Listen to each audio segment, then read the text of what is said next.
Olá, eu sou a professora Lucy e eu quero apresentar para vocês um pouquinho das características da poesia de dois poetas muito importantes do realismo de Portugal.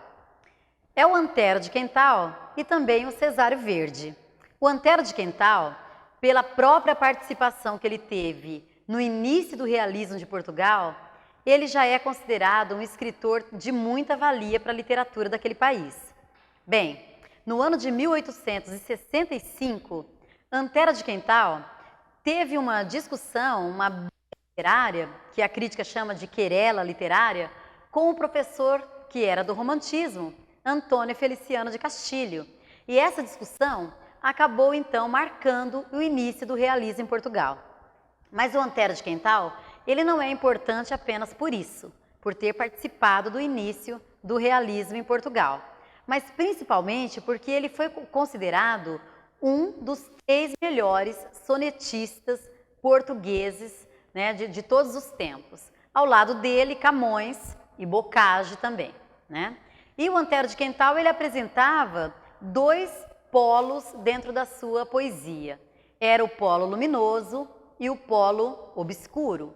Dentro do polo luminoso, ele escrevia sonetos voltados para as grandes revoluções, ideias otimistas, ele era bastante empolgado, escrevia poesias de natureza muito social, mas esse ciclo, né, era a ciclotimia que ele tinha, ia seguindo até cair para os poemas bem pessimistas, que alguns críticos consideram que já é uma influência do romantismo. Outros dizem que não, que é na verdade um pessimismo realista mesmo diante do mundo, uma descrença, um niilismo. E o polo obscuro, que fica aí, né, nessa parte negativa das poesias do Antero de Quental, já abordam temas considerados melancólicos, falam muito sobre a morte, né? Tem um aspecto deprimente, e ele ia escrevendo assim. Partia para poemas otimistas, revolucionários, e depois ia caindo para poemas bem depressivos. Isso é uma marca na poesia do Antero de Quental, mas os seus sonetos são poemas muito bem acabados, tá? Aí depois, ao lado do Antero de Quental, para representar grupo de poetas realistas portugueses, tem o Cesário Verde. O Cesário Verde, ele é um poeta não muito conhecido ainda, mas os seus poemas costumam cair em vestibulares. Ele deixou apenas, né, um livro expressivo chamado Livro de Cesário Verde. É um livro muito interessante, com temas voltados para o cotidiano urbano. A impressão que dá é que o poeta está sempre em uma janela, num dia frio, e ele está observando tudo lá fora e fazendo anotações. O Cesário Verde, ele é muito observador, e a sua poesia, ela se destaca por ser bastante detalhada, bastante descritiva.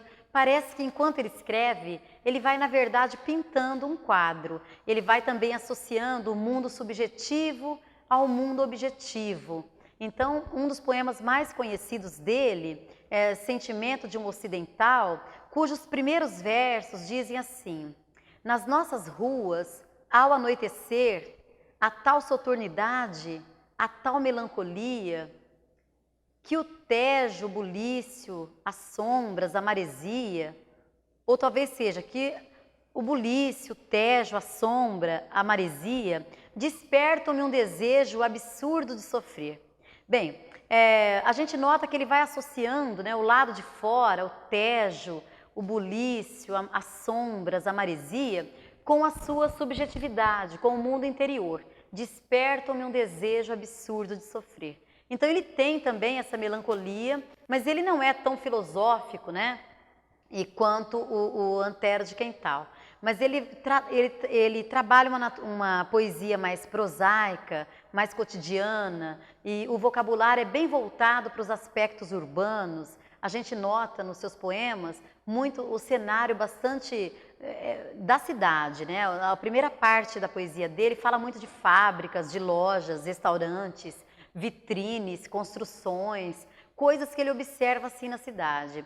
No final da vida dele, o Antero de Quental passou a escrever poemas bucólicos, porque ele adquiriu tuberculose e se mudou para o campo. E esses poemas voltados para a natureza correspondem também à época em que ele estava doente e teve que viver no campo. Já são poemas de natureza mais campestre. Bem, ficar atento aí apenas, né, para os dois grandes poetas do realismo de Portugal, Antero de Quental e Cesário Verde.